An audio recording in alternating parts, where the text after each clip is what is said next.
Este niño protagonizó uno de los crímenes más escalofriantes de Nueva York. El 2 de agosto de 1993, en un pueblo del estado de Nueva York, se cometió un crimen que dejaría horrorizada a toda su comunidad, pues la víctima tenía tan solo 4 años y su asesino 13 años. Si quieres saber más sobre el caso de Eric Smith, ven y sumérgete en este mar paranormal.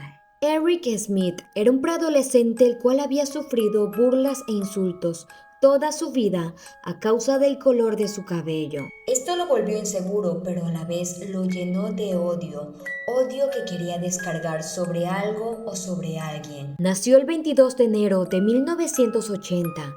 Vivió junto a su madre, su padrastro y sus hermanos, llegando a atacar al gato de un vecino. Sin embargo, estas señales que mostraban un desequilibrio en el joven fueron ignoradas por las personas que debían estar atentas a él.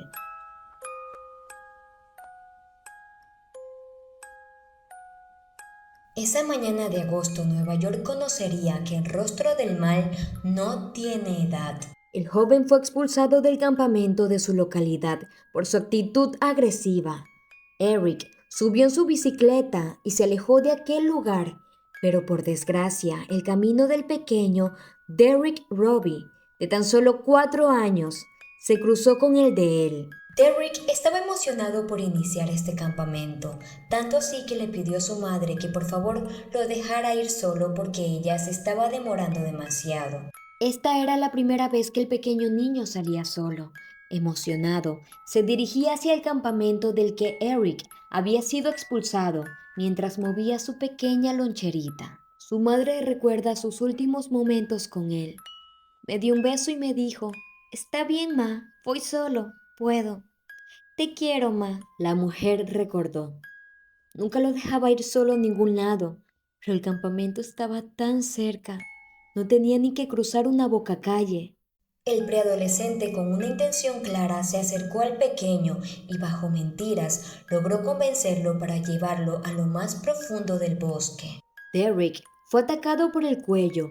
Eric lo comenzó a estrangular por un par de minutos. Cuando el niño perdió la conciencia, lo dejó en el suelo y buscó 2 piedras grandes que dejó caer con fuerza sobre su cabeza, destrozando el cráneo del pequeño. Pero Eric no pensaba parar.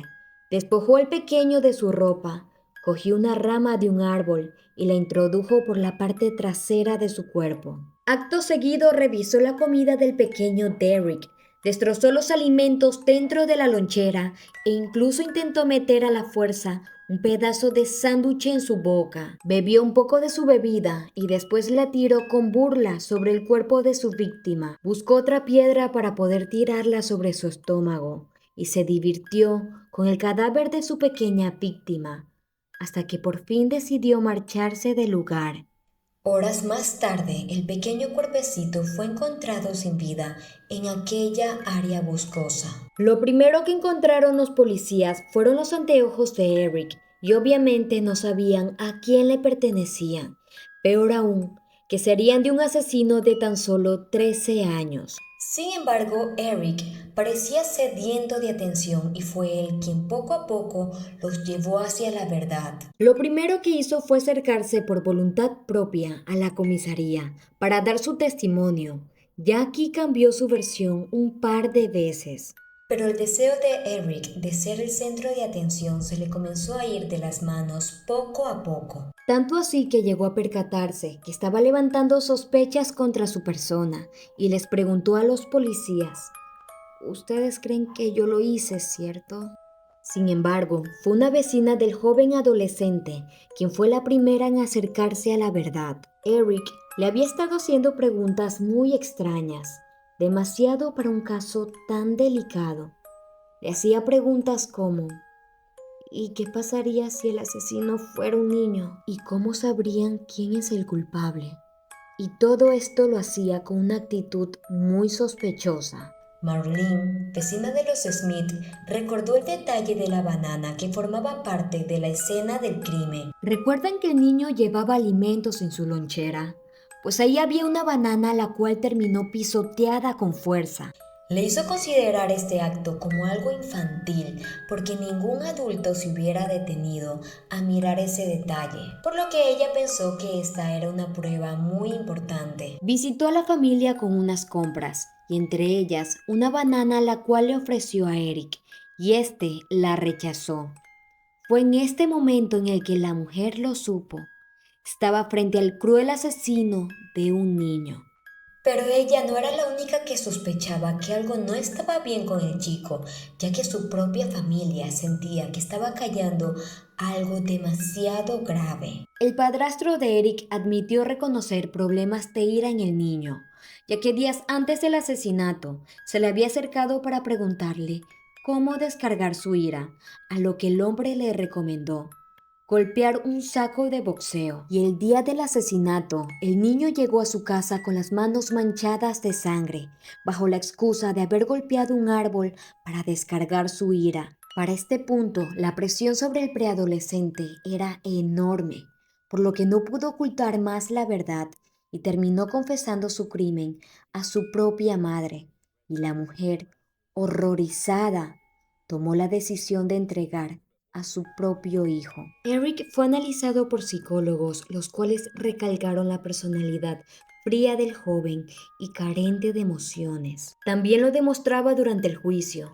No parecía afectarle absolutamente nada de lo que ocurría, pero esto cambió un poco cuando lo comenzaron a juzgar como un adulto. Eric tenía ataques de rabia e incluso intentaba lastimarse a sí mismo. La sentencia llegó el 16 de agosto de 1994, cuando fue declarado culpable por homicidio en segundo grado y condenado a la pena máxima para asesinos juveniles.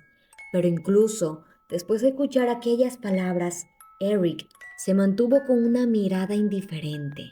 Años después se disculpó con la familia de su víctima y contó su versión. Dijo que lo lamentaba y que si pudiera cambiar de lugares, lo haría sin dudar, que esto fue producto de su rabia acumulada por años, debido a los abusos que sufría a manos de otros niños y de su padrastro. Este último aceptó haber abusado a una de las hermanas de Eric, pero negó rotundamente haber abusado sexualmente del chico.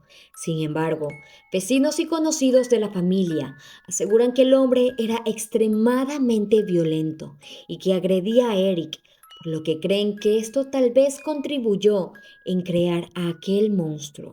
En febrero de 2022, Eric salió en libertad condicional.